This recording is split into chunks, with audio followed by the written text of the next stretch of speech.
Hello everyone. तो हम start कर रहे हैं इंटरनेशनल अकाउंटिंग स्टैंडर्ड। अब आप बहुत बार देखोगे आपके सामने एक आईएफआरएस टर्मिनोलॉजी आएगी और एक आईएस टर्मिनोलॉजी आएगी। दोनों में क्या डिफरेंस है? दोनों में कोई डिफरेंस नहीं है। जब अकाउंटिंग स्टैंडर्ड बोर्ड बना था, जब इनिशियल स्टेज पे था, तब वो उसने जो इशू किए थे वो इंटरनेशनल अकाउंटिंग स्टैंडर्ड इशू किए थे, है ना।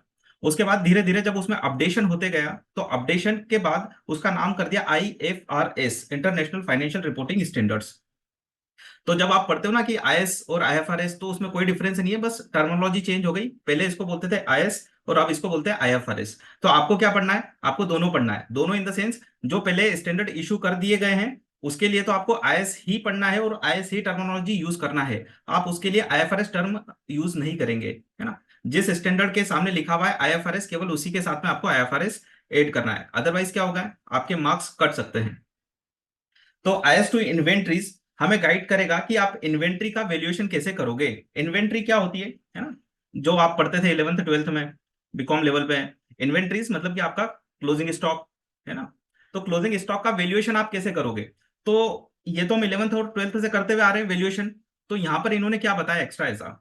इन्होंने एक्स्ट्रा ऐसा कुछ नहीं बताया। जो हम 11th और 12th में जो फॉलो करते थे, हम स्टैंडर्ड को ही फॉलो करते थे, लेकिन हम उसको कभी नाम नहीं देते थे कि हम स्टैंडर्ड पढ़ रहे हैं। जब आप FIFO method, LIFO method, average method और वेटेड एवरेज मेथड का यूज करते थे, तब आप स्टैंडर्ड को ही फॉलो करते थे। International accounting standard two inventories को ही फॉलो करते थे। तो ये स्टैंडर्ड हमें क्या बता रहा है? ये स्टैंडर्ड हमें बता रहा है कि आप इन्वेंट्री का वैल्यूएशन किस मेथड से कर सकते हो। दूसरा हमें बताएगा कि जब आप फाइनेंशियल स्टेटमेंट बनाओगे तो फाइनेंशियल स्टेटमेंट में आप प्रेजेंटेशन कैसे करके दिखाने वाले हो। ये स्टैंडर्ड हमें बताने वाला है। चलो एक एक करके हम देखते हैं। सबसे पहले पढ़ेंगे इसके ऑब्जेक्टिव्स को। ऑब्जेक्टिव क्या है? जब भी हम किसी स्टैंडर्ड को पढ़ेंगे तो उसके ऑब्जेक्टिव को हमें पता होना चाहिए, क्योंकि जब आपको क्वेश्चन नहीं पता होगा तो सॉल्यूशन आप अच्छे से फ्रेम नहीं कर पाओगे। The objective of this standard is to prescribe the accounting treatment of the inventories. क्या बताएगा ये हमें? इन्वेंट्री का ट्रीटमेंट आपको क्या करना है, किस कंडीशन में क्या इन्वेंट्री का ट्रीटमेंट होगा, ये स्टैंडर्ड हमें गाइड करता है। These standards provide the guidance for the determining the cost of the inventory and for the subsequent recognition as a expenses।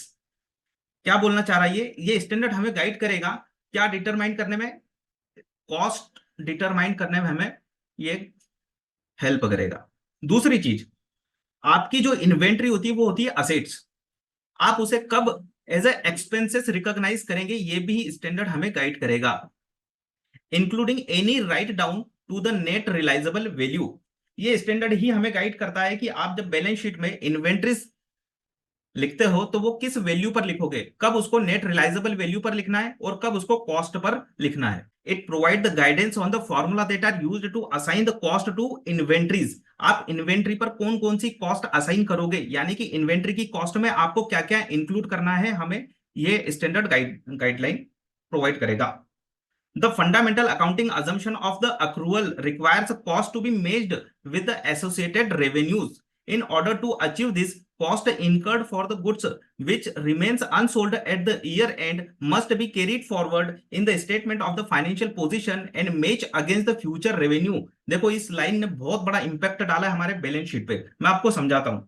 आप जब भी ट्रेडिंग अकाउंट बनाते थे या आपके ईयर एंड पर क्लोजिंग स्टॉक आता था, तब आप इनिशियल एंट्री क्या करते हो परचेज की?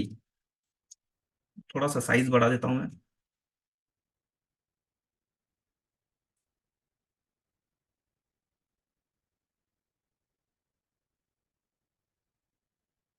जब भी आप कोई इन्वेंट्री परचेस करते हो यानी कि गुड्स परचेस करते हो, तब आप एंट्री क्या करते थे? आप एंट्री करते थे purchase account debit to cash या क्रेडिट। अगर क्रेडिट टर्म पे खरीदा है, purchase account debit to cash, ये अकाउंटिंग एंट्री आप पास करते थे। सपोज दैट $1000 की आपकी ये इन्वेंट्री है और क्वांटिटी जो है वो है 100 kg। कुछ भी हम गुड्स मान लेते हैं, 100 kg का गुड्स आपने परचेस किया। तो आपने इनिशियली एंट्री पास करी और इस परचेस को आप ट्रांसफर करते थे प्रॉफिट एंड लॉस अकाउंट, यानी कि एसपीएल में, प्रॉफिट एंड लॉस अकाउंट, जिसको हम शॉर्ट में statement of profit and loss बोलेंगे, यानी कि एसपीएल बोलेंगे। ध्यान रखना, मैं आगे टर्मिनोलॉजी जो यूज करूंगा वो एसपीएल करूंगा। एसपीएल यानी कि प्रॉफिट एंड लॉस अकाउंट। जब आप ये 1000 प्रॉफिट एंड लॉस अकाउंट में एज ए एक्सपेंसेस रिकॉग्नाइज करते हैं, एज ए एक्सपेंसेस रिकॉग्नाइज करते हैं, तो वो मैचिंग प्रिंसिपल को फॉलो नहीं करता। क्यों ऐसा बोल रहा हूं मैं? सपोज दैट इसमें से 100 kg में से आपने 80 kg सोल्ड आउट कर दिए, तो आपके पास रिमेनिंग 20 kg गुड्स स्टॉक में है, अभी भी इन्वेंट्री है। अगर आपने 80 kg सोल्ड कर दिया, ये सोल्ड हो गया, अब ये क्या बचा आपका? अनसोल्ड। लेकिन आपने एसपीएल में यानी कि एक्सपेंसेस कितना बुक कर लिया? पूरा 1000 बुक कर लिया, पूरा 1000 बुक कर लिया। लेकिन आपको एक्सपेंसेस कितना बुक करना चाहिए था? आपको एक्सपेंसेस ओनली 80 kg का बुक करना चाहिए था, यानी कि $800 ही बुक होना चाहिए था। तो एट द एंड हमारे पास क्या बचा? क्लोजिंग स्टॉक बचा। तो हम क्या करते थे तब? एक एंट्री पास करते थे, ट्रेडिंग अकाउंट को हम क्रेडिट करते थे। वो क्रेडिट क्यों करते थे? क्योंकि हमसे एक एरर हो गई थी। एरर कब हुई थी? जब इनिशियल रिकॉग्नाइजेशन कर रहे थे हम एक्सपेंसेस का, तब हमसे एक एरर हो जाती कि हम फुल एक्सपेंसेस बुक कर लेते हैं प्रॉफिट एंड लॉस अकाउंट में, जबकि हमें करना थे 800। तो हम एक एंट्री पास करते थे उस टाइम पर, क्लोजिंग इन्वेंटोरी डेबिट, और क्रेडिट करते थे हम एसपीएल अकाउंट को, है ना, trading and profit and loss account. इसको हम क्रेडिट करते थे। इस क्रेडिट की वजह से क्या हुआ? आपका एक्सपेंसेस कम बुक हो गया। आपने 1000 का एक्सपेंसेस बुक करा, तो जब आपने ये एंट्री पास करी तो आपने एक्सपेंसेस को रिड्यूस कर दिया, और एक नई चीज आ गई आपकी बैलेंस शीट में, that is the closing inventory. यहां पर स्टैंडर्ड यही हमें गाइड कर रहा है। क्या बोल रहा है ये? The fundamental accounting assumption of accrual requires cost to be matched with the associated revenue. हमारी रेवेन्यू कितनी है? हमारी रेवेन्यू है 800 यूनिट की। कितनी? हमने सोल्ड कितनी करी? सॉरी, 80 kg हमने गुड्स सोल्ड किया है, यही हमारी क्या है? रेवेन्यू है। और इसको मेच करने के लिए हम एक्सपेंसेस भी कितना बुक करेंगे? ओनली 80 kg का। तो अभी हम इनिशियल स्टार्ट कर रहे हैं इस स्टैंडर्ड की, और मैं आपको ये सिखा रहा हूं कि आपको जब आप स्टैंडर्ड पढ़ते हो तो आपको लाइंस कैसे रीड करना चाहिए। Read between the lines. ये लाइंस क्या बोल रही है? जो ये लिखा हुआ है ना, ये बोल क्या रहा है? हम आगे आगे पढ़ लेंगे, हम फॉर्मूला समझ लेंगे, बहुत इजी है, सब कुछ समझ लेंगे, लेकिन स्टैंडर्ड को समझना बहुत जरूरी है अगर आपको एग्जाम अच्छे से क्लियर करना है। तो ये लाइन हमें हेल्प करती है। अगर आप इसको बहुत अच्छे से ग्रिप बना लोगे इन चीजों पर, ऑब्जेक्ट पर, स्कोप पर, तो आपकी बहुत सारी चीजें ऐसे ही क्लियर हो जाएगी। चलो आगे बढ़ते हैं। In order to achieve this, cost incurred for the goods which remain unsold at the year end must be carried forward in the statement of financial position and match against the future revenue। अब जो हमने यहाँ पर ये जो closing stock create किया है ना, इसको भी हम एक्सपेंसेस बनाएंगे, लेकिन कब बनाएंगे? फ्यूचर में। जब हम इसको सोल्ड करेंगे तब हमारी वो क्या बनेगी? जब हमारी ये रेवेन्यू बन जाएगी तब हम इसका एक्सपेंसेस बुक कर लेंगे, पी एंड एल में डाल देंगे इसको।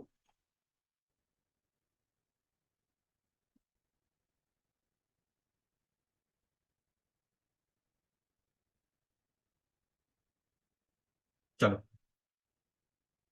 लेक्चर, प्रीवियस लेक्चर की क्वेरीज आप प्लीज बाद में करिए, अभी अगर आप ये करेंगे, अभी क्लास से रिलेटेड कोई डाउट पूछ सकते हो आप, है ना।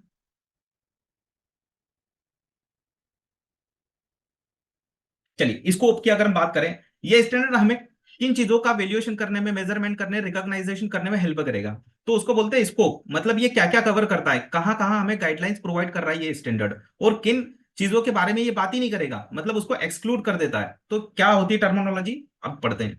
This standard applicable to all inventory. तो जितनी भी टाइप के आपके बिजनेस में इन्वेंट्री है उस पर ये एप्लीकेबल होगा, एक्सेप्ट कुछ चीजों पर ये स्टैंडर्ड गाइडलाइंस प्रोवाइड नहीं करेगा हमें। कौन कौन से? एक तो फाइनेंशियल इंस्ट्रूमेंट्स पर। फाइनेंशियल इंस्ट्रूमेंट का मैं अगर एग्जांपल दूं कि अगर आपने सिक्योरिटीज में इन्वेस्ट किया है, शेयर्स में इन्वेस्ट किया है, या आपके अकाउंट रिसीवेबल्स है, हाँ, ट्रेडिंग कर रहे हो ना आप, तो ट्रेडिंग में आपकी सिक्योरिटीज होती है ना, तो सिक्योरिटीज होती है तो आपकी इन्वेंट्री होती है। तो उसके लिए स्टैंडर्ड है क्या? नहीं। उसके लिए एक सेपरेट स्टैंडर्ड बना है जिसका नाम है फाइनेंशियल इंस्ट्रूमेंट, है ना। IS 32 में उसकी डेफिनेशन दी है। तो अभी जो ये स्टैंडर्ड एप्लीकेबल होगा IS 2, वो किस पर होगा? फाइनेंशियल इंस्ट्रूमेंट पर नहीं होगा, यानी कि ऑल इन्वेंट्री पर होगा, फाइनेंशियल इंस्ट्रूमेंट पर नहीं होगा। और किस पर एप्लीकेबल नहीं है? Biological assets. बायोलॉजिकल असेट्स क्या होती है? एक स्टैंडर्ड है, जैसे एग्जांपल के लिए मैं बता दूं, लिविंग एनिमल आर प्लांट्स। कोई बिजनेस कर रहा है जिसने ट्री, उसकी क्या है? इन्वेंट्री है। या कोई हॉर्स रेसिंग है, या फिर काऊ है, काऊ का प्लांट प्लांट लगाया उसने, है ना, तो ये क्या है, उसकी बायोलॉजिकल असेट्स है, तो बायोलॉजिकल असेट्स पर ये स्टैंडर्ड काम करेगा क्या? नहीं, उस पर भी ये गाइडलाइंस प्रोवाइड नहीं कराएगा।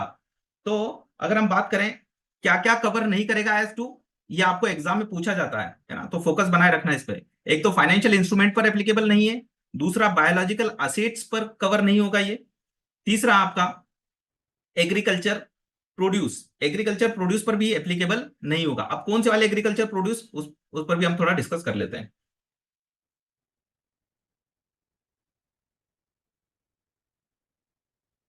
Biological assets related to the agriculture activity and agriculture produce at the point of the harvest, जब तक आपने उसकी हार्वेस्टिंग करी है तब तक ये स्टैंडर्ड एप्लीकेबल नहीं होगा।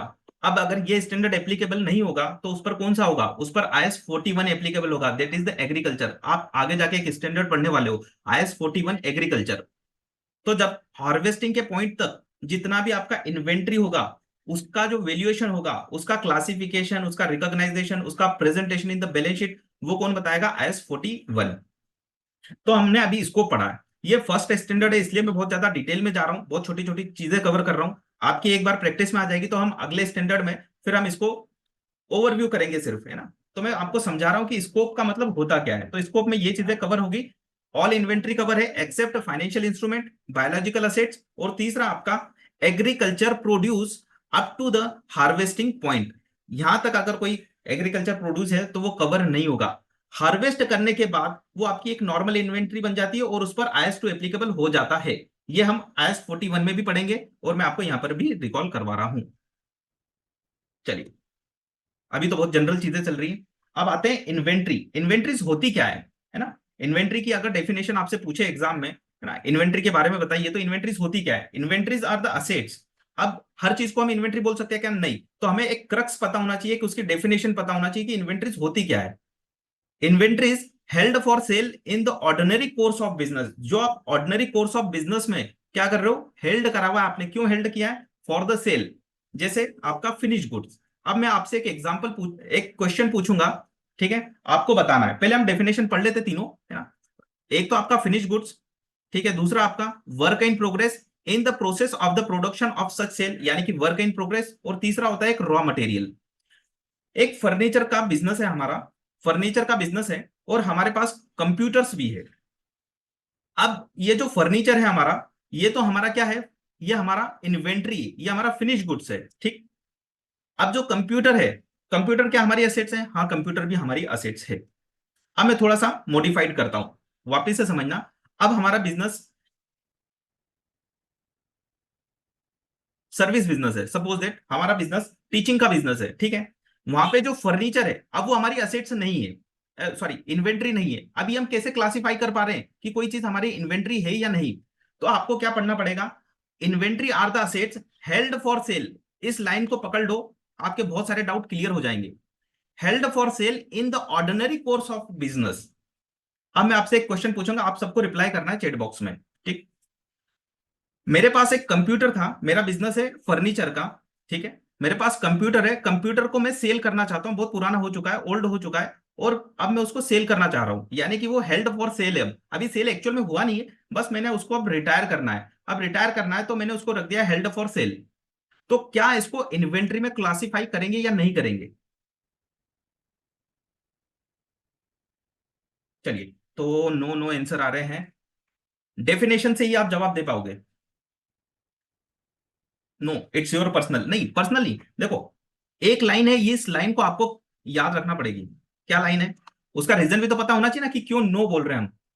हेल्ड फॉर सेल तो रखा है मैंने कंप्यूटर, लेकिन वो हमारे ऑर्डिनरी कोर्स ऑफ बिजनेस में नहीं है। तो आपको अगर इन्वेंट्री बताना है किसी चीज को, तो वो आपके ऑर्डिनरी कोर्स ऑफ बिजनेस में होना चाहिए। आपका बिजनेस है फर्नीचर को सेल करना, ना कि कंप्यूटर को सेल करना। कंप्यूटर को तो आप रिटायर कर रहे हो इसलिए सेल कर रहे हो, इसलिए वो आपकी इन्वेंट्री नहीं है। यानी कि अब एक चीज हमें पता चली, एक आगे स्टैंडर्ड आएगा, एक स्टैंडर्ड आएगा जो कि पूरा इसी पर बेस्ड है। यस, देखो फिक्स्ड असेट्स हो या ना हो जरूरी नहीं है, हमें ये देखना है कि ऑर्डिनरी कोर्स ऑफ बिजनेस में हम उसमें डीलिंग कर रहे हैं क्या। अगर यस तो वो हमारी इन्वेंट्री है। Yes, but billing of the sale is made through the computer. नहीं, आप कंप्यूटर के थ्रू अगर बिलिंग करते हो, ये नहीं देखना है हमें आप उसमें डील कर रहे हो क्या, आप उसमें सेल परचेस करते हो क्या। नहीं, आप रेगुलर यानी कि ऑर्डिनरी कोर्स ऑफ बिजनेस, यानी कि आपका वो बिजनेस ही है। अगर कंप्यूटर, आपका कंप्यूटर सेल करना, परचेस करना आपका बिजनेस है, तो वो आपकी इन्वेंट्री क्लासिफाई हो जाएगी। अदर ऐसे तो हर चीज आपकी इन्वेंट्री क्लासिफाई हो जाएगी। आपकी बैलेंस शीट में फिर असेट साइड में एक ही आइटम आएगा, इन्वेंट्री। फिक्स्ड असेट्स तो दिखेगी नहीं, क्योंकि हर चीज जो हमारे फिक्स्ड असेट्स में कभी ना कभी हम उसको हेल्ड फॉर सेल रखते ही रखते हैं। हम उसको रिटायर करते हैं अपने बिजनेस से, हम सेल करते हैं, एक प्लांट एंड मशीनरी सेल करके दूसरा परचेस करते हैं, तो वो हमारी इन्वेंट्री नहीं बनेगी। ठीक है। तो आप जब भी रीजनिंग लिखोगे, जब एग्जाम में रीजन दोगे, तो रीजन क्या दोगे? ये रीजन देना है आपको, मैंने हाईलाइट करके रखा हुआ है, ऑर्डिनरी कोर्स ऑफ बिजनेस में वो हेल्ड फॉर सेल होना चाहिए, तो वो आपकी इन्वेंट्री क्लासिफाई होगी, अदरवाइज नहीं होगी। हम चैप्टर कौन सा पढ़ रहे हैं? हम इन्वेंट्री पढ़ रहे हैं, IS 2 पढ़ रहे हैं, है ना। चलिए, तो हम धीरे धीरे इंटरप्रिटेशन देख रहे हैं। इन्वेंट्री आर असेट्स, तो फर्स्ट हमने इंटरप्रिटेट कर ली। दूसरी क्या होती है? In the process of the production of such sale, मतलब कोई आप फिनिश्ड गुड्स बना रहे हो, यानी कि प्रोडक्शन कर रहे हो, और प्रोडक्शन वो अभी कंप्लीट नहीं हुआ, यानी कि अनफिनिश्ड गुड्स है, तो वो भी आपकी इन्वेंट्री है। यस। तीसरा है आपका in the form of the material. आपका अगर रॉ मटेरियल है, आपने रॉ मटेरियल परचेज किया है for the purpose of production, और उसको आप फिनिश गुड्स में कन्वर्ट करोगे।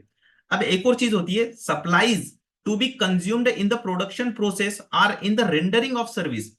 अगर आपका बिजनेस सर्विस है, सर्विस देना है आपका बिजनेस, है ना, जैसे कंसल्टेंसी फर्म है। अब कंसल्टेंसी फर्म के पास भी अगर कोई सप्लाईज होगी, तो वो भी इन्वेंट्री क्लासिफाई होगी।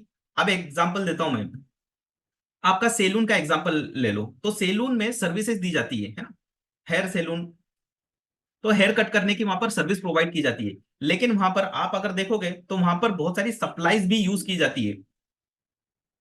जैसे फॉर एग्जांपल, वहां पर अगर आप शेविंग करने गए, है ना, और क्रीम यूज होती है। आप पार्लर में जाएंगे, तो वहां पर क्या यूज हो रही? क्रीम यूज हो रही है। तो जो क्रीम यूज कर रहे हैं वो क्या है? वो उनके लिए सप्लाईज है। वो उनके लिए सप्लाईज है, वो फिनिश गुड से नहीं बनाएंगे उससे। वो क्या करेंगे? वो यूज करेंगे एज अ टीज। तो वो क्या है आपके लिए? सप्लाईज, आप उसको सप्लाईज बोलते हो। तो जरूरी नहीं है कि आपका रॉ मटेरियल वही हो जो आप फिनिश गुड्स में कन्वर्ट करते हो। ठीक है। तो यहां तक इन्वेंट्री की डेफिनेशन आपको क्लियर हो गई है। तो जब हम इसके क्वेश्चन से देखेंगे, तब और इस पे हम फोकस करेंगे। हम आगे बढ़ रहे हैं। Inventory can include any of the following. अब क्या क्या इंक्लूड हो सकता है, तो थोड़े बहुत एग्जांपल लिए हुए वो देखते हैं। Goods purchased and held for resale. आपने गुड्स परचेस्ड किया, ठीक है ना। अब देखो, हम ये पढ़ रहे थे ना ऊपर, finish goods held for cell in the ordinary course of business. आपने गुड्स परचेज किया एंड हेल्ड फॉर रीसेल रखा हुआ है उसको। फॉर एग्जाम्पल, आपने गुड्स तो परचेज किया, आपने गुड्स परचेज किया, लेकिन आप उसको रीसेल नहीं करना चाहते हैं। तो आपने क्यों परचेज किया फिर उसको?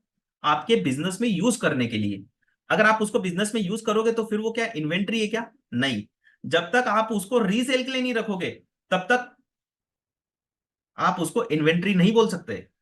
तो इन्वेंट्री कब बोलेंगे? जब गुड्स आपने परचेज किया है और उसको हेल्ड फॉर रीसेल रखा हुआ है। Example, goods held for sale by retailer or land and building held for resale. Finish goods produce, work in progress being produced, material supplies awaiting use in the production process, raw material. ये जो हमने ऊपर discussion किया ना, ये उसका ही थोड़ा सा एक्सपांशन है। चलो, अब बात करते हैं, जब हम इन्वेंट्री को रिकॉर्ड करते हैं। आप सभी ने बैलेंस शीट तो एटलीस्ट देखी होगी। तो जब हम बैलेंस शीट बनाते हैं, तो बैलेंस शीट में हम लिखते हैं इन्वेंट्री। तो यहां पर बात यह आती है कि बैलेंस शीट में जो वैल्यू आती है, वो वैल्यू होती क्या है? तो वो वैल्यू दो चीजें हो सकती है, कॉस्ट और NRV। ये आप 11th से पढ़ते हुए आ रहे हो, विच इज लोअर। दोनों में से जो भी कम हो, वो आप क्या करते हो? इन्वेंट्री की वैल्यू दिखाते हो बैलेंस शीट में। फॉर एग्जांपल, आपने कोई इन्वेंट्री परचेस करी $1000 में, लेकिन आज उसकी एनआरवी कितनी चल रही है? आज उसकी एनआरवी चल रही है 900। तो आप उसको किस पर क्लासिफाई करते हो? आप उसको 900 पर आप उसको वैल्यू करते हो। तो आप जब बैलेंस शीट में लिखते हो, तो क्या लिखते हो? 900 लिखते हो। तो 100 का क्या करते हो? 100 को आप P&L में डाल देते हो, P&L में डाल देते हो, एक्सपेंसेस बुक कर लेते हो। तो हम उसी एनआरवी के बारे में पता कर रहे हैं कि ये एनआरवी होती क्या है। एनआरवी होती है, एक होती है फेयर वैल्यू। तो दोनों में क्या डिफरेंस होता है, ये भी हम समझेंगे। हाँ, एनआरवी उसका ही मतलब समझ रहे हैं, इसीलिए मैंने क्वेश्चन रेज किया आपके सामने, ताकि आप एनआरवी के बारे में भी पढ़ेंगे और फेयर वैल्यू के बारे में पढ़ेंगे, और दोनों में क्या डिफरेंस होता है ये भी देखेंगे। एनआरवी होती क्या है? NRV is the estimated net realisable value. देखो उसका फुल फॉर्म क्या है, net realisable value. NRV is the estimated selling price in ordinary course of business less estimated cost of completion and the estimated cost necessary to make the sale। आपके पास एक product है, ठीक है, क्या है आपके पास एक प्रोडक्ट है, मतलब वो आपकी इन्वेंट्री है। फॉर एग्जांपल आप डील करते हो किसमें, लैपटॉप में डील करते हो। आपका बिजनेस क्या है, लैपटॉप सेल करने का। ये लैपटॉप, आपने लैपटॉप परचेस किया था $1000 में। कितने में परचेस किया था, $1000 में परचेस किया था। तो ऑब्वियसली बात है, बैलेंस शीट में आपकी ये वैल्यू कितनी दिखना चाहिए थी, 1000 दिखना चाहिए, ठीक है। लेकिन आप अगर इस लैपटॉप को मार्केट में सेल करने जाओगे तो आप कितने में सेल कर पाओगे, एबिलिटी, एबिलिटी ऑफ बिजनेस, आपके बिजनेस की एबिलिटी कितने में सेल कर पाओगे, तो ओनली 900 में। कितने में, 900 में सेल कर पाओगे। तो हम क्या बोल रहे हैं, इस 900 को एनआरवी, नेट रिलाइजेबल वैल्यू,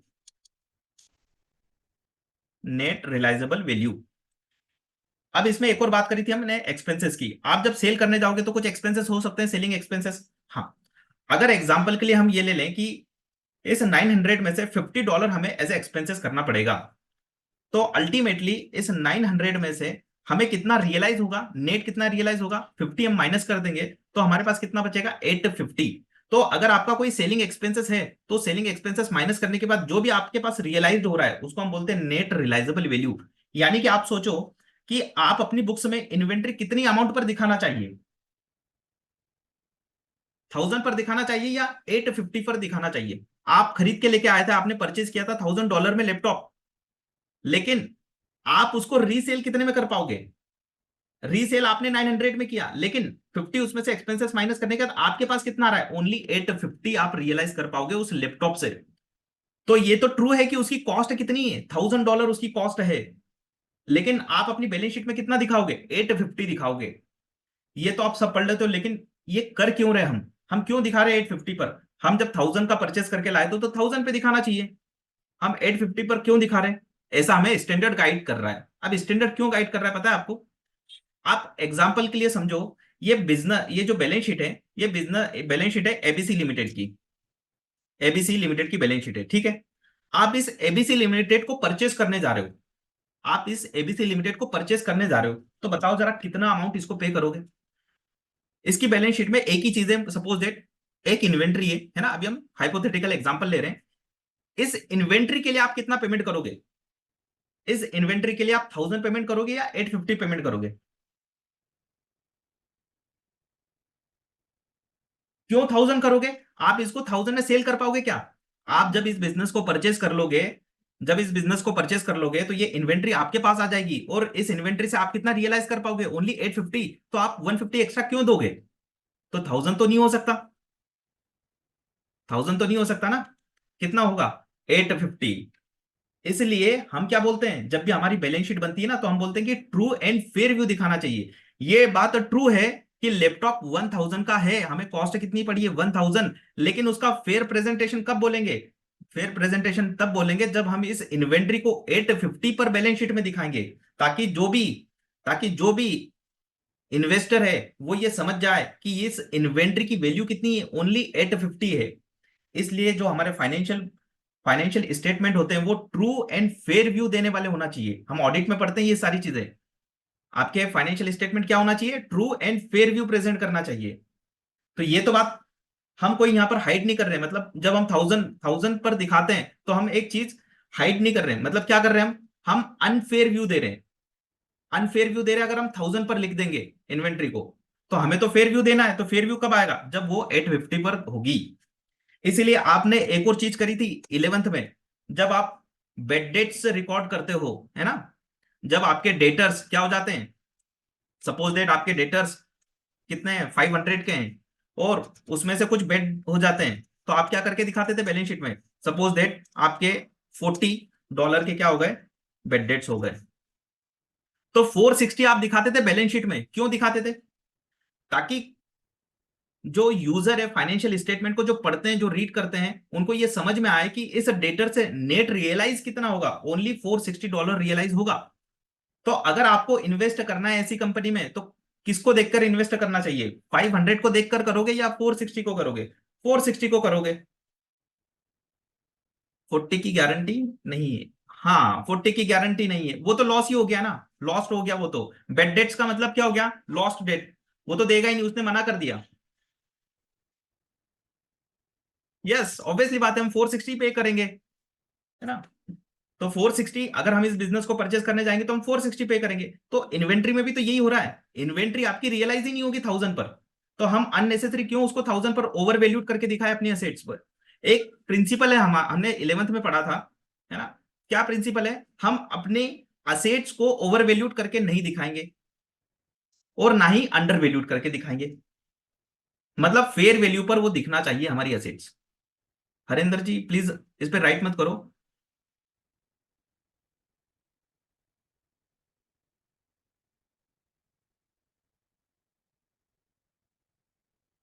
चलिए, तो आपको ये समझ में आ गया कि हम क्यों करते हैं ऐसा, है ना। अब आगे बढ़ते हैं। एनआरवी का मतलब आपने समझ लिया, एनआरवी कैलकुलेट कैसे होगी वो भी आगे देखेंगे।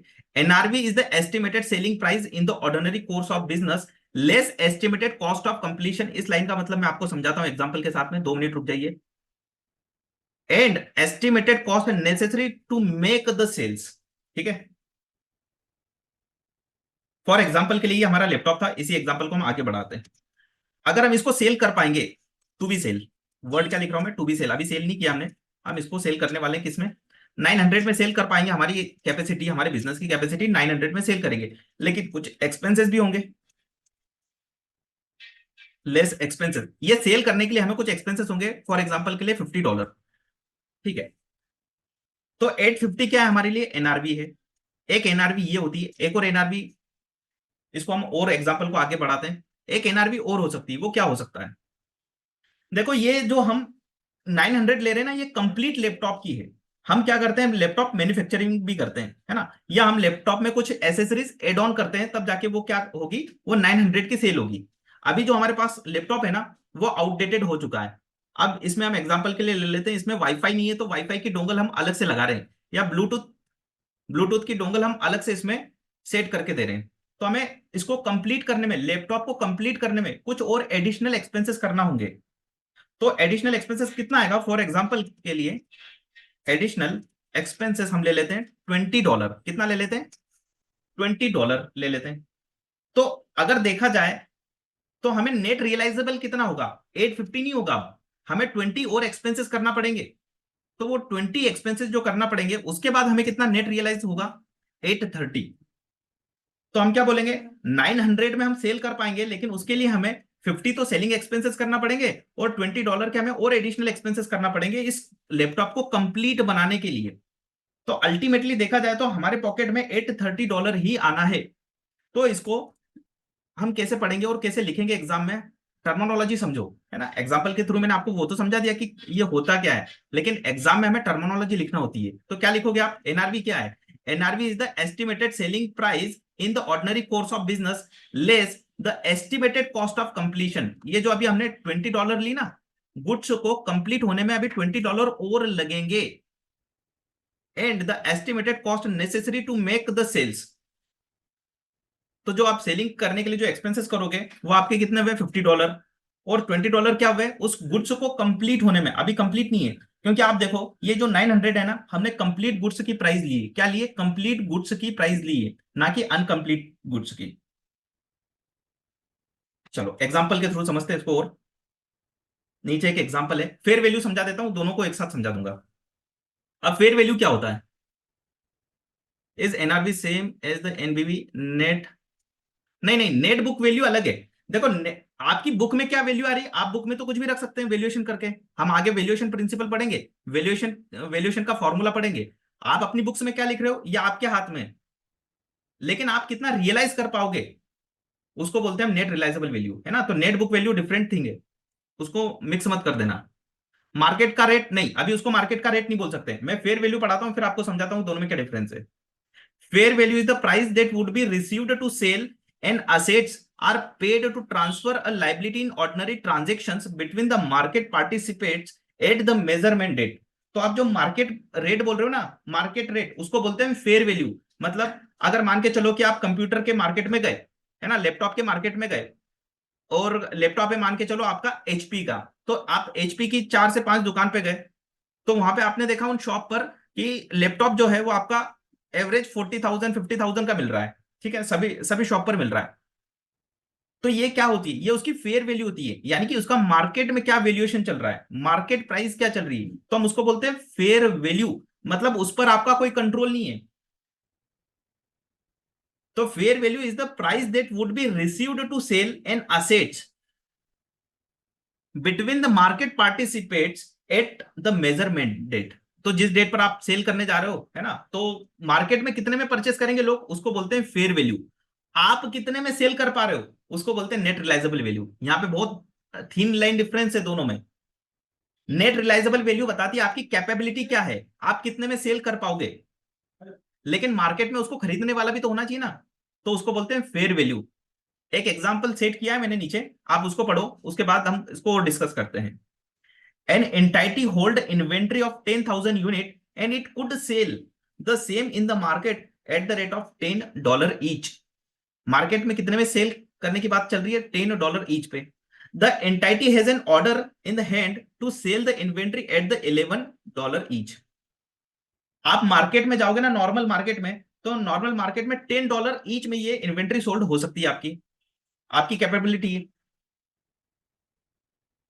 आपकी कैपेबिलिटी क्या है, आपकी कैपेबिलिटी, आपके पास एक ऑर्डर आ रहा है, और उस ऑर्डर में आप इस इन्वेंट्री को $11 में भी सेल कर सकते हो। तो यहां पर आपका फेयर वैल्यू क्या है, और यहां पर आपका मार्क एनआरवी क्या है। आपको दोनों में अब ये समझना है, दोनों में से क्या लोगे आप। ये दोनों ही आपकी है। अभी आगे और पढ़ लो। The incremental selling cost per unit is the $0.5 per unit. In this situation, fair value is the $10 each, but net realizable value is $10.5 each। अब ये बात किसको समझ में नहीं आई वो पूछ सकते हैं, मैं वापस से समझा दूंगा। देखो, आप जब मार्केट में जाते हो ना पार्टिसिपेंट्स के बीच में, तो मार्केट पार्टिसिपेंट्स इसके लिए कितना पे करने के लिए रेडी होता है, वो होती है फेयर वैल्यू। मतलब मार्केट में लोग उस गुड्स को कितने में बाय और सेल कर रहे हैं, that is the fair value. आप इन्वेंट्री को कितने में सेल कर पाओगे, that is the ability show करता है आपकी, that is the net realisable value. आप कितने में सेल कर पाओगे, $11 में, लेकिन इस $11 में सेल करने के लिए आपको $0.5 पर यूनिट एक्सपेंसेस भी करना पड़ेगा। तो अल्टीमेटली आपके हैंड में $10.5 ईच क्या आने वाला है, कैश रियलाइज होने वाला है। So 11 is the fair value. क्या लिख रहे हैं आप, fair value as it has received order. नहीं, 11 फेयर वैल्यू नहीं है, 10 फेयर वैल्यू है। 10 फेयर वैल्यू है। आपकी कैपेबिलिटी क्या है, आप सेम इन्वेंट्री को 11 में सेल कर सकते हैं। 11 को हम बोलेंगे फेयर एनआरबी। एनआरबी नहीं बोल सकते हम, एनआरबी के लिए यूज हो रहा है, वो फॉर्मूले में यूज होगा।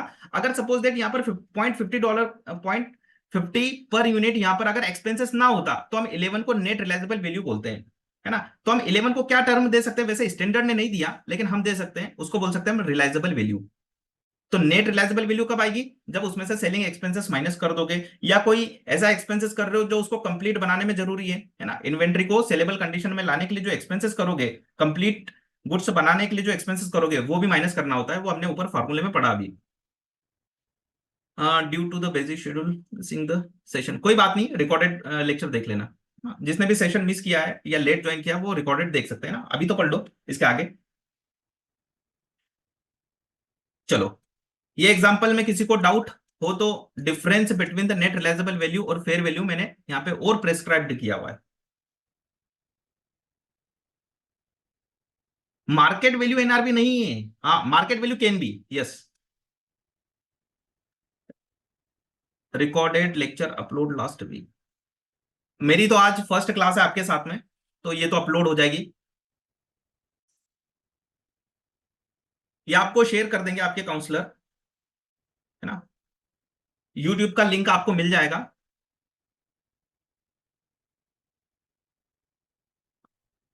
आपको जो भी डाउट है, क्वेरी है, आप अपने काउंसलर को वॉइस चैट में भेजना। जब भी आपको कोई डाउट हो किसी चीज से रिलेटेड, है ना, टॉपिक से रिलेटेड, तो आप वॉइस चैट में ट्राई करना कि वॉइस चैट आप सेंड करो, है ना। अब वॉइस चैट सेंड कर देना, काउंसलर मुझे भेज देंगे और उसका रिप्लाई आ जाएगा आपको वॉइस में। नोट्स भी आपको मिल जाएंगे।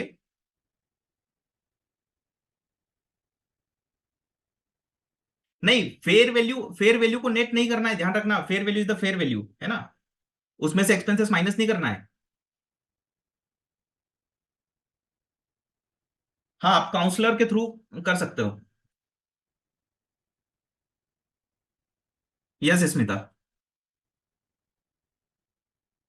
चलिए, तो डिफरेंस हम समझे इसमें। तो difference difference between the net realisable value and the fair value, वैसे मैंने ऊपर अच्छे से समझा दिया, यहाँ पे बस थियरी लिखी है, एक बार पढ़ लो। मीनिंग क्या होता है नेट रिलायजेबल वैल्यू का और फेयर वैल्यू का। ऊपर मीनिंग हमने पढ़ लिया है, मेजरमेंट कैसे करेंगे। चलो एक और चीज समझो, देखो मैं बोल रहा था ना एबिलिटी। एबिलिटी देखो एनआरवी के लिए, मेजरमेंट बेस देखो, एंटाइटी स्पेसिफिक वैल्यू होती है। एनआरवी क्या होती है, एंटाइटी स्पेसिफिक होती है। मतलब अगर मैं $11 में सेल कर पा रहा हूं तो जरूरी नहीं है ना मेरा कॉम्पिटिटर $11 में सेल कर पा रहा है। तो उसके लिए एनआरवी दूसरी हो सकती है, मेरे लिए एनआरवी दूसरी हो सकती है। लेकिन मेरे कॉम्पिटिटर और मेरे लिए मार्केट जो फेयर वैल्यू वो सेम होगी। वो सेम होगी, है ना, क्योंकि मेरी एबिलिटी और मेरे कॉम्पिटिटर की एबिलिटी में डिफरेंस आएगा। इसलिए एनआरवी को हम क्या बोलते हैं, एंटाइटी स्पेसिफिक। और जो फेयर वैल्यू होती है ना वो आपकी क्या होती है, मार्केट बेस्ड होती है।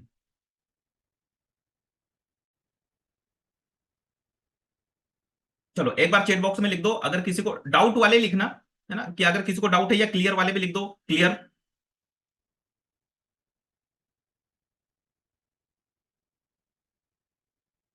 फेयर वैल्यू और एनआरवी क्लियर है।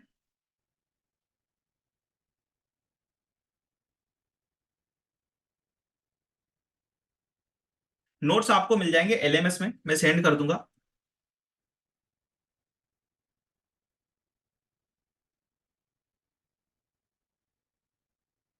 जब ये चैप्टर क्लोज होगा ना, जैसे ये स्टैंडर्ड क्लोज होगा, उसके साथ में साइड बाय साइड हम क्या करते जाते हैं, इसके क्वेश्चन प्रैक्टिस करते हैं।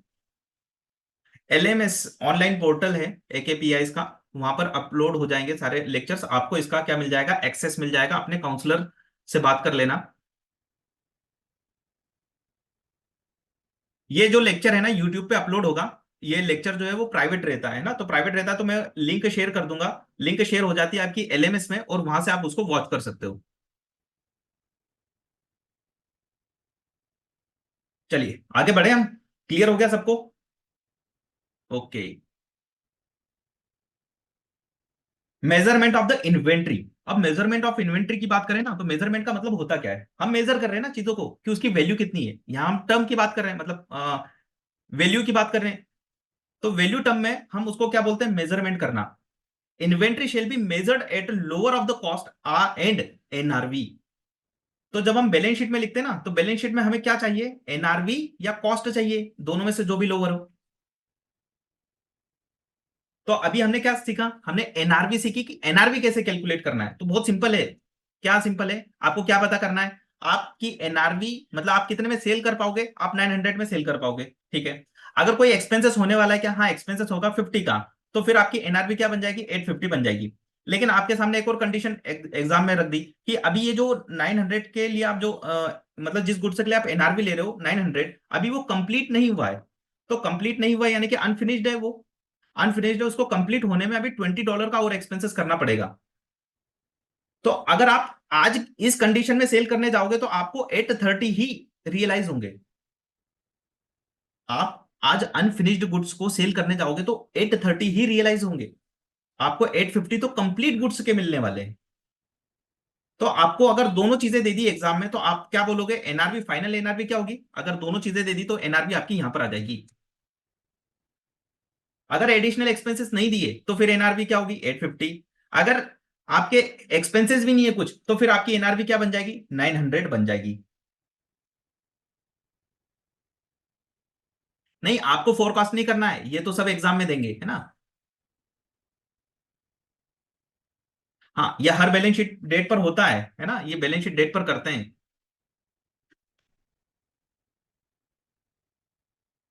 चलो आगे बढ़ेंगे ना। अब देखो बहुत सारी इन्वेंट्री हो तो क्या करेंगे, वो फॉर्मूला यूज होता है, फिर फॉर्मूला उसी के लिए बने हुए हैं, फीफो लिफो, है ना। Okay, thank you Mohsin. Sir practical scenario में यूज कर, हाँ बिल्कुल प्रैक्टिकल सिनेरियो ही होता है। इन्वेंट्री आपका बहुत इंपॉर्टेंट स्टैंडर्ड है। प्रैक्टिकली हर छोट चाहे बिजनेस छोटा हो या बड़ा हो, हर जगह इन्वेंट्री अप्लाइड होता है। Inventory shall be measured at a lower of the cost and net realisable value. चलो ठीक है, अब इसको आगे बढ़ाते हैं हम। Cost of inventory, cost of inventory होती क्या है, हम अभी पढ़ रहे थे ना, कॉस्ट एंड आर एनआरवी पर हमें दिखाना है। हमें बैलेंस शीट में किस वैल्यू पर दिखाना है, या तो हम कॉस्ट पर दिखाएंगे या एनआरवी पर दिखाएंगे, दोनों में से जो भी लोअर हो। ठीक। अब ये कॉस्ट कैलकुलेट कैसे करते हैं, किसी भी इन्वेंट्री की कॉस्ट कैसे कैलकुलेट करते हैं, तो हमारे माइंड में एक ही चीज आती है, हमने परचेस कितने में किया, that is the cost of purchase. तो जो भी आपकी कॉस्ट ऑफ परचेस है वही इन्वेंट्री की कॉस्ट बन जाती है। लेकिन रुको, अगर कोई प्रोडक्शन इंडस्ट्री है तो, मैन्युफैक्चरिंग इंडस्ट्री है तो उसकी कन्वर्जन की कॉस्ट भी लगती है, और भी कुछ एक्सपेंसेस होते हैं जो उस गुड्स को सेलिंग कंडीशन में लाने के लिए जरूरी होते हैं, जैसे आपका कैरेज इनवर्ड। तो वो क्या आपके इन्वेंट्री की कॉस्ट बनेगा, यस, ये तो हम 11th से सीखते आ रहे हैं, लेकिन अब हमें आईएफआरएस जब हम पढ़ रहे हैं तो अब हमें लिखना भी पड़ेगा विद डेफिनेशन कि कॉस्ट ऑफ इन्वेंट्री होता क्या है। आपसे कोई पूछे तो आपको ये लाइनें लिखना है, इसलिए मैं ज्यादा इन पे एम्फेसिस दे रहा हूं। कॉस्ट ऑफ इन्वेंट्री कंप्राइज क्या होता है, कॉस्ट ऑफ इन्वेंट्री में all cost of purchase, cost of conversion and other cost incurred in bringing the inventories to their present location and condition। देखो ये लाइन बड़ी इंपॉर्टेंट होती है, बहुत सारे खर्चे होते हैं, हम एग्जाम्पल नहीं पढ़ रहे हैं, हम 11th लेवल पर एग्जाम्पल पढ़ते थे कि क्या क्या परचेस में ऐड करेंगे, मतलब इन्वेंट्री में क्या क्या इंक्लूड होगा, है ना, पढ़ते थे ना, परचेस प्लस कैरेज इनवर्ड और कुछ पैकिंग एक्सपेंसेस, ऐसे हम एग्जाम्पल के थ्रू समझते थे। लेकिन अब हमें एग्जाम्पल के थ्रू नहीं समझना, अब हमें जो इंटरप्रिटेशन करना है लाइनों का, कि यार इसमें क्या क्या आ सकता है, कि हमें कोई एक चीज प्रिंसिपल पता चल जाए, उसके बेसिस पर हम खुद डिसीजन ले कि ये इन्वेंट्री की कॉस्ट में इंक्लूड होगा या नहीं होगा। तो क्या क्या होगा, वापस से पढ़ लो, कॉस्ट ऑफ परचेज तो होना ही होना है। कोई कन्वर्जन की कॉस्ट है, ये कहाँ यूज होता है, जहां पर मैन्युफैक्चरिंग हो रही है ना, तो कॉस्ट ऑफ कन्वर्जन, जैसे आपने रॉ मटेरियल परचेज किया तो उसमें आपने एफर्ट्स लगाई, यानी कि लेबर लगाया, तो ये लेबर की कॉस्ट क्या है, कॉस्ट ऑफ कन्वर्जन में आ जाएगी। आपके ओवरहेड इलेक्ट्रिसिटी एक्सपेंसेस ये क्या होंगे, उसमें इंक्लूड हो जाएंगे।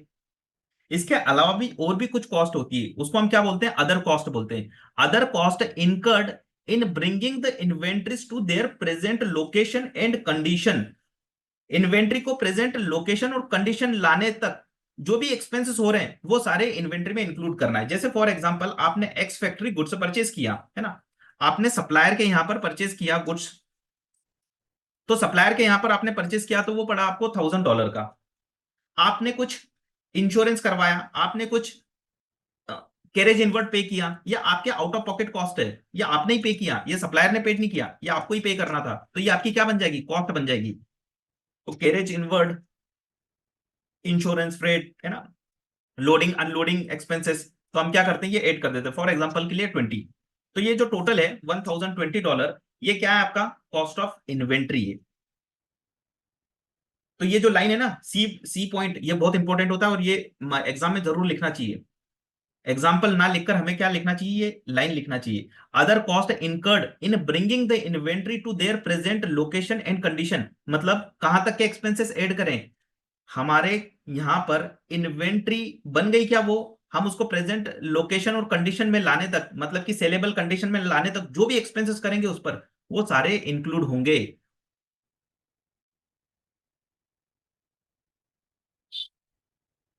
चलो आगे बढ़े। अभी हमने क्या देखा, कॉस्ट ऑफ इन्वेंट्री। अब हम एक एक आइटम को डीप में पढ़ते जाएंगे। Cost of purchase, cost of purchase क्या है, लेमन लैंग्वेज में हम समझते हैं, लेकिन इसमें दो चार पॉइंट और एडिशनल है, वो भी समझ लो। The cost of purchase of inventory include the purchase price, जो परचेस प्राइस हम पे करके आ रहे हैं वो तो है ही, उसके अलावा आपकी जो इंपोर्ट ड्यूटी लगती है, यानी कि टैक्सेस लगते हैं, क्या वो टैक्सेस भी आपके इन्वेंट्री का पार्ट, इन्वेंट्री की कॉस्ट का पार्ट बनेंगे। यस, वो आपकी इन्वेंट्री की कॉस्ट का पार्ट बनेंगे, लेकिन इसका आंसर हो सकता है नहीं भी, कब, फॉर एग्जाम्पल समझना आप, इंडिया के कॉन्टेक्स्ट में समझ लो। फॉर एग्जाम्पल के लिए आपने गुड्स परचेज किया $1000 में, और आपने जीएसटी पे किया, जीएसटी मतलब गुड्स एंड सर्विस टैक्स, ठीक है। इसको हम वेट भी बोल सकते हैं, क्योंकि बहुत सारे बच्चे हैं जो इंटरनेशनली पढ़ रहे हैं हमसे। तो वेट, वेट कितना लगा इस पर लगा फॉर एग्जाम्पल के लिए $100, 10% हम मान लेते हैं। तो आपने कैश कितना पे किया, कैश पे किया आपने $1100।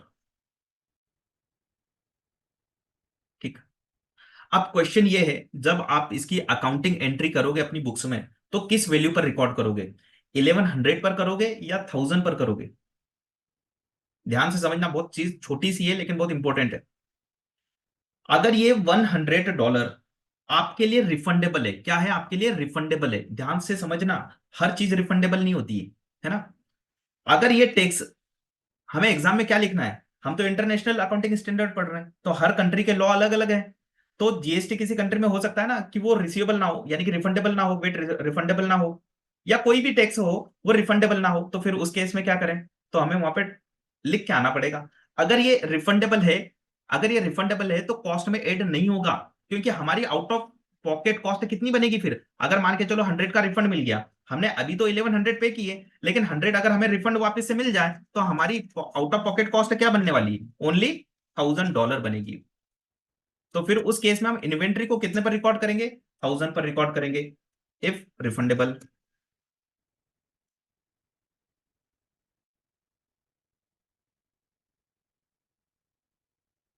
इन्वेंटरी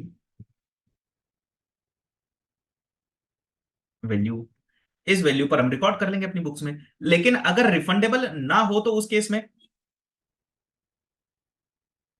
नहीं, कैपिटल आइटम देखो, अभी हम इन्वेंट्री की बात कर रहे हैं, आपका कैपिटल कैपिटल आइटम क्या है, कैपिटल आइटम आपकी फिक्स्ड असेट्स में जाएगा।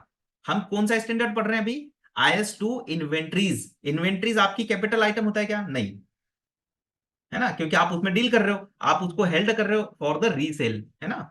चलो ठीक है, आगे बढ़ते हैं। इन्वेंट्री वैल्यू दिखाओगे, अगर ये रिफंडेबल ना हो यानी कि नॉन रिफंडेबल हो तो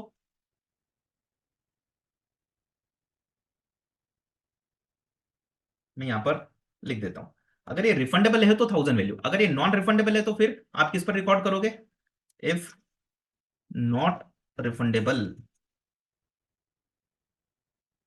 तो उस केस में आप 1100 पर बुक करोगे अपनी बुक्स में। ठीक है, ये पॉइंट सबको क्लियर है क्या, क्योंकि ये लाइन आपको लिखना पड़ेगी एग्जाम में, क्या लिखोगे, the purchase price plus import duty. क्यों बोला है यहां पर स्पेशली इन्होंने बोल दिया इंपोर्ट ड्यूटी, क्योंकि इंपोर्ट ड्यूटी का जनरली रिफंड नहीं मिलता, है ना। इंपोर्ट ड्यूटी आपको पे करना पड़ती है, यानी कि वो आपकी कॉस्ट में ऐड हो जाती है।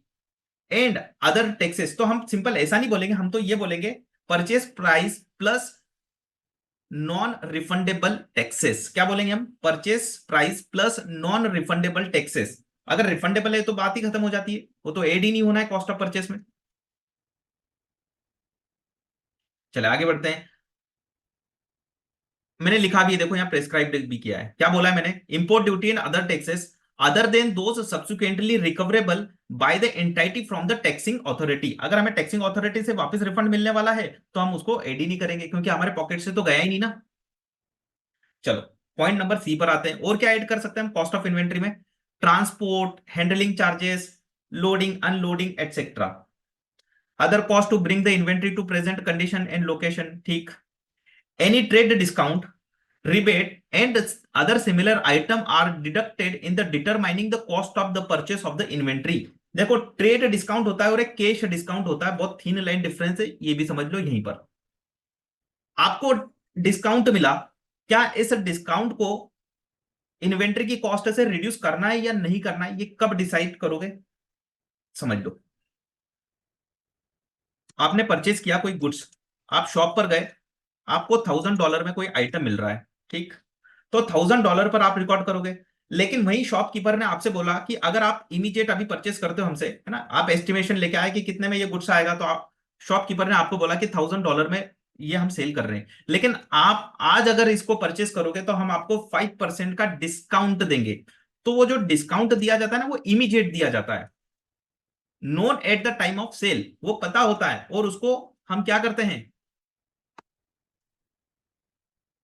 हम उसको हाथों हाथ ले लेते हैं। यानी कि हमारे पॉकेट से कितना जाता है, फॉर एग्जाम्पल के लिए $50 का डिस्काउंट है, तो हमने कितना पे किया, ओनली 950 पे किया। तो जो शॉपकीपर है वो किस वैल्यू पर सेल रिकॉर्ड करेगा? वो 950 पे करेगा या 100 पर करेगा?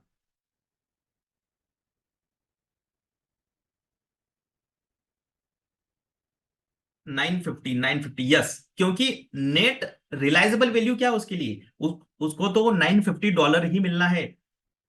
अच्छा चलो इस सिनेरियो को थोड़ा सा चेंज कर देता हूं मैं। शॉपकीपर से हमने परचेस किया या शॉपकीपर ने सेल किया, चलो सेल वाला ले लेते हैं ना, हम रिवर्स क्यों करें। हम शॉपकीपर बन जाते हैं, हमने एक सेल कर रहे हैं आइटम $1000 में, और हम ये कंडीशन लगा रहे हैं कि कोई भी आज परचेस करेगा तो $50 में हम उसको सेल कर देंगे, ठीक है। तो इस डिस्काउंट को बोला जाता है ट्रेड डिस्काउंट। ये इमीडिएट दिया जा रहा है, यानी कि मुझे आज की डेट में ही पता है कि मुझे अल्टीमेटली इस सेल से $950 ही रियलाइज होंगे। तो मेरे लिए रिसीवेबल वैल्यू या रिलाइजेबल वैल्यू क्या है? $950। अब मैं थोड़ा सा चेंज करता हूं। चेंज क्या करता हूं? थोड़ा सा हम इसमें एक डिस्काउंट और लेके आ जाते हैं। अब मैंने आपको ये सेल किया तो मैंने पता है क्या करा, ट्रेड रिसीवेबल यानी कि डेटर्स कितने बनाए? 950। ट्रेड रिसीवेबल,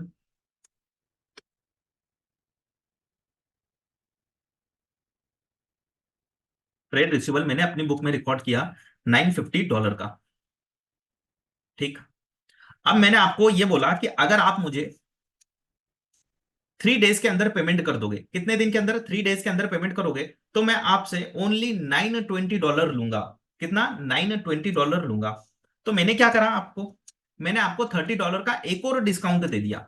ये डिस्काउंट क्या है आपका? ये कैश डिस्काउंट है, प्रॉम्प्ट डिस्काउंट। यानी कि मैंने क्या करा,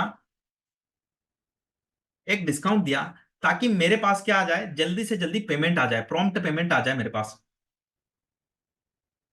जब मैंने ये सेल करी थी ना, जब मैंने सेल्स रिकॉर्ड करी थी तो 950 पर रिकॉर्ड करी थी, लेकिन मुझे नहीं पता था ना कि आप ये पे करोगे या नहीं, नहीं करोगे। तो ये उस टाइम पर अनसर्टन था। मुझे देखो नेट रियलाइज कितने हुए? $920 ही हुए। कैश कितना रियलाइज हो रहा है? नेट कैश रियलाइज कितना हुआ? $920। तो जब हम ये रिकॉर्ड कर रहे थे ना, ये फॉर एग्जाम्पल जनवरी की बात है, जनवरी, एक सेकेंड, 31 जनवरी की बात है ये, ठीक। ये जो नेट रियलाइज हो रहा है मुझे कैश, ये हो रहा है आपका 2 फेब को। तो 31 के दिन मुझे ये नहीं पता था कि ये $30 मुझे डिस्काउंट देना पड़ेगा या नहीं देना पड़ेगा। तो मैं तो अपनी बुक्स में क्या लिख के रखूंगा, मुझे किसी पर्सन से $950 लेना है। उसके बाद मैंने उसको डिस्काउंट दिया, कब दिया? जब वो मेरे पास कैश पेमेंट लेके आ गया।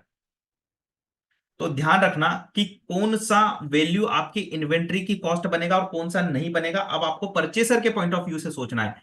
आप परचेसर के पॉइंट ऑफ व्यू से सोचो, ठीक है। आप किस वैल्यू पर इन्वेंट्री रिकॉर्ड करोगे? मेरा क्वेश्चन है 920 पर या 950 पर? रिप्लाई करना है सभी को। इन्वेंट्री किस वैल्यू पर रिकॉर्ड करेंगे?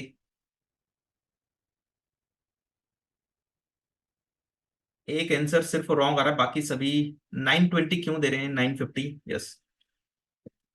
920, 950, 920, 950। देखो 31 में से सिर्फ रिप्लाई मुझे अभी तक आए 8 से 10 रिप्लाई आए। ध्यान से समझना, शॉपकीपर बन जाओ। 950 पर रिकॉर्ड करेंगे हम इन्वेंट्री। इन्वेंट्री रिकॉर्ड करेंगे हम 950 पर। हमारी कॉस्ट क्या है? हमारी कॉस्ट 950 है। आप किस दिन रिकॉर्ड करोगे? आप 2 फेब को रिकॉर्ड थोड़ी करोगे अपनी बुक्स में। आप तो रिकॉर्ड इमीडिएट करोगे ना, 31 जनवरी को। तो 31 जनवरी को आपको भी नहीं पता कि आप पेमेंट जल्दी कर दोगे, तो आप 950 पर रिकॉर्ड करोगे इन्वेंट्री। यानी कि हम जो इन्वेंट्री रिकॉर्ड करते हैं वो आफ्टर ट्रेड डिस्काउंट करते हैं। कौन सा?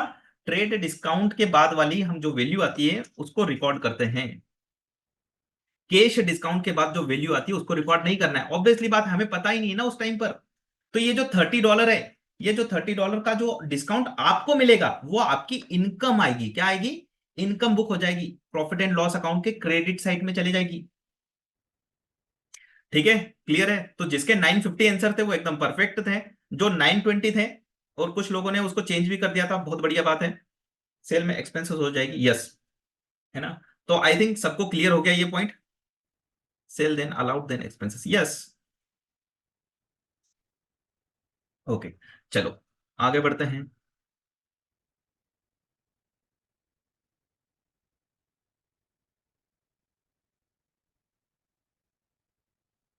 इलस्ट्रेशन ले लेते हैं। ABC limited buys goods from an overseas supplier. क्या परचेज किया? एक गुड्स परचेज किया ओवरसीज सप्लायर से।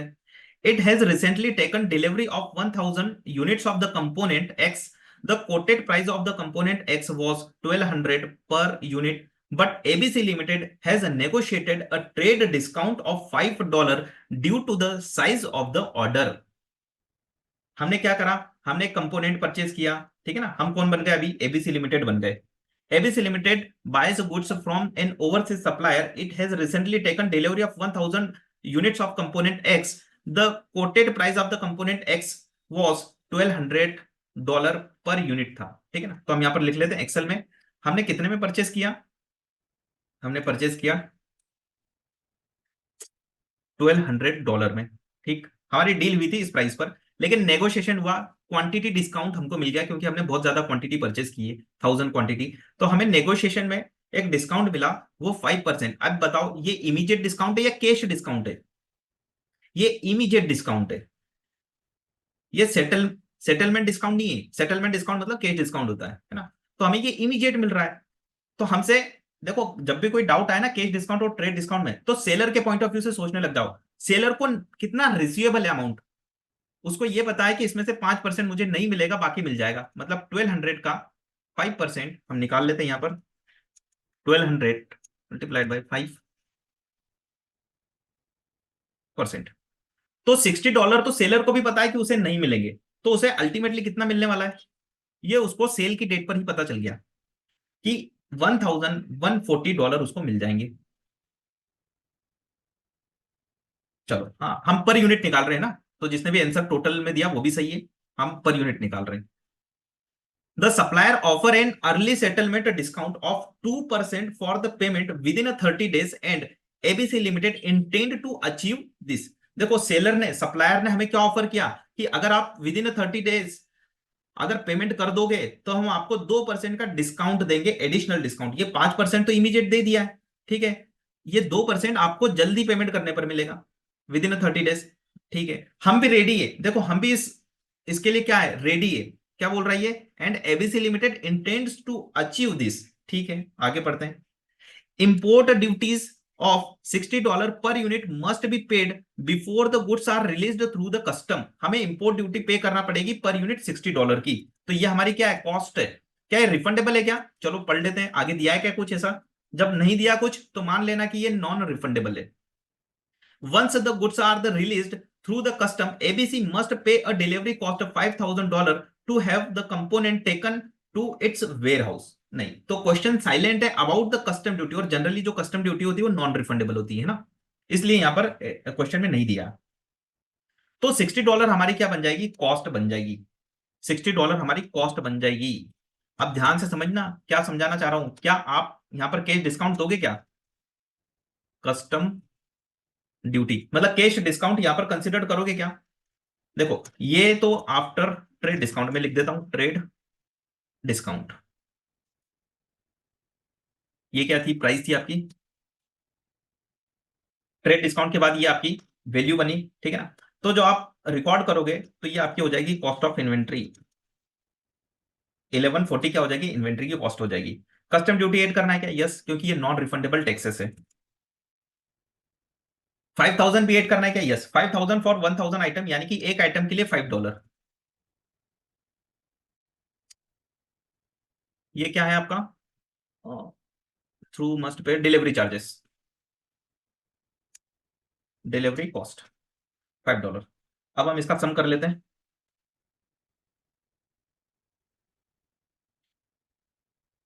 $1205 ये आपकी कॉस्ट ऑफ इन्वेंट्री बन जाएगी।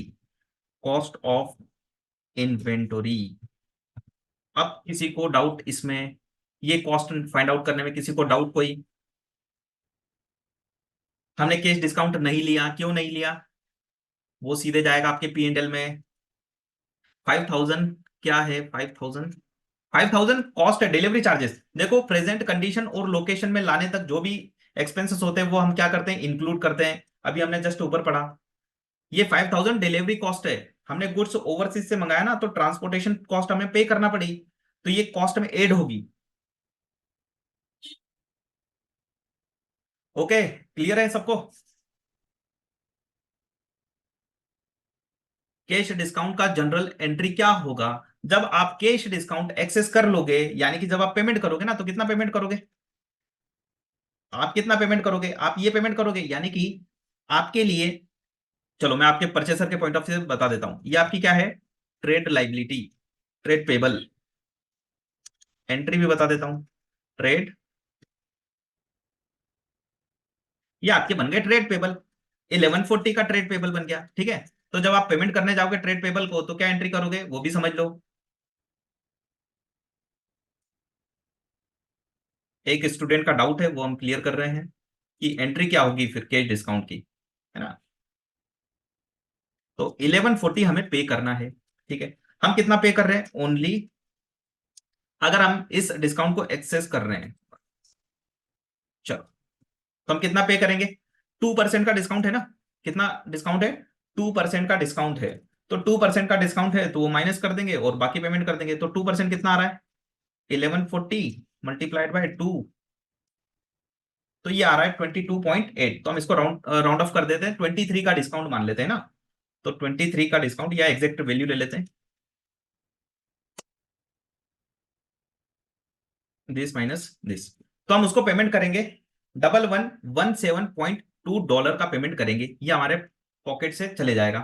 तो ये जो नहीं गया, ये क्या है हमारे लिए, एक तरीके से हमें गेन हो गया ना, हमें प्रॉफिट हो गया। कितना गेन हो गया हमें? हमें 22.8 का गेन हो गया। और गेन क्या होते हैं? गेन क्रेडिट होते हैं। तो हम क्या करेंगे, डिस्काउंट, और नाम भी देते हैं सेटलमेंट डिस्काउंट या कैश डिस्काउंट, ठीक है। यहाँ लिख भी देता हूं मैं, डेबिट क्या करा, ये डेबिट, ये क्रेडिट, और ये क्रेडिट, 22.8, ठीक है। वॉट इट, ये अकाउंटिंग एंट्री होगी आपकी कैश डिस्काउंट की, ठीक है। चलिए,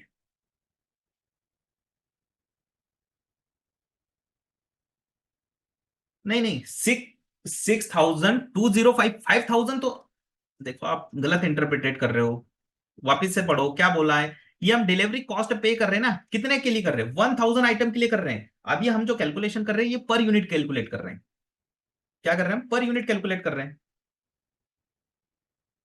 ये जो यहाँ पर ये $1,200 दिया है ना, ये पर यूनिट का रेट दिया हुआ है ना। आप टोटल टोटल कर रहे हो। 1205 का एंट्री क्या होगा? 1205 का एंट्री वो भी देख लो। आप एंट्री क्या करोगे बुक्स में, जब आप रिकॉर्ड करोगे इन्वेंट्री कितने पर रिकॉर्ड करोगे? 1205 पर रिकॉर्ड करोगे, तो क्या एंट्री करते हो?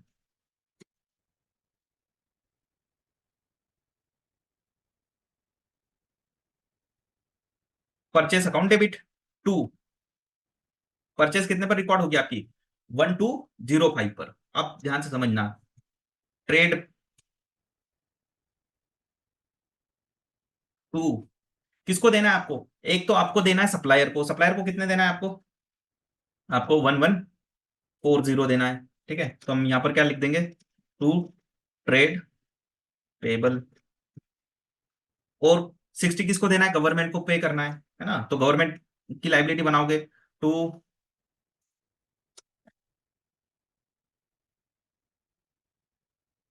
To custom duty payable, CD payable. और क्या है आपका? डिलीवरी कॉस्ट, तो ट्रांसपोर्टर के लिए लाइबिलिटी बनाओगे, टू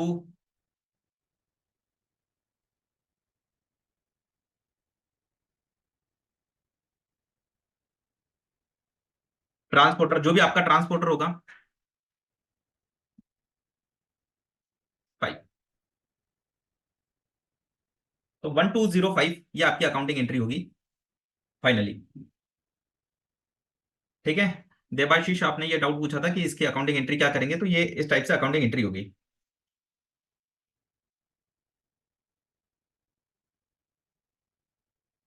हाँ, 5,000 टोटल क्वांटिटी का है ना, तो 5,000 को डिवाइड कर दो 1,000 से, ठीक है। देखो, 5000, तो टोटल क्वांटिटी का है 1000 क्वांटिटी है हमारी, तो एक क्वांटिटी पर कितनी कॉस्ट आ रही है? डिलीवरी कॉस्ट $5 आ रही है। कैश डिस्काउंट की ये एंट्री कर दी ना हमने, ये एंट्री करी हमने, डेबिट क्रेडिट ही करा है यहाँ पे। अच्छा, अब एक स्टूडेंट का डाउट है, वो भी समझ लो, बहुत अच्छा डाउट है, कि हमने जो 2% जो कैश डिस्काउंट कैलकुलेट किया, वो इस वैल्यू पर क्यों किया? उनका डाउट है, हम 1200 प्राइस पर क्यों नहीं कर रहे हैं? अब समझना, हम कैश कितना पे करने जाएंगे, लॉजिकली समझना, हम अपने सप्लायर को कैश कितना पे करने जाएंगे? $1140। तो डिस्काउंट भी तो हमें उसी वैल्यू पर मिलेगा ना। ये 60 तो कभी रिसीवेबल रिसीवेबल बना ही नहीं।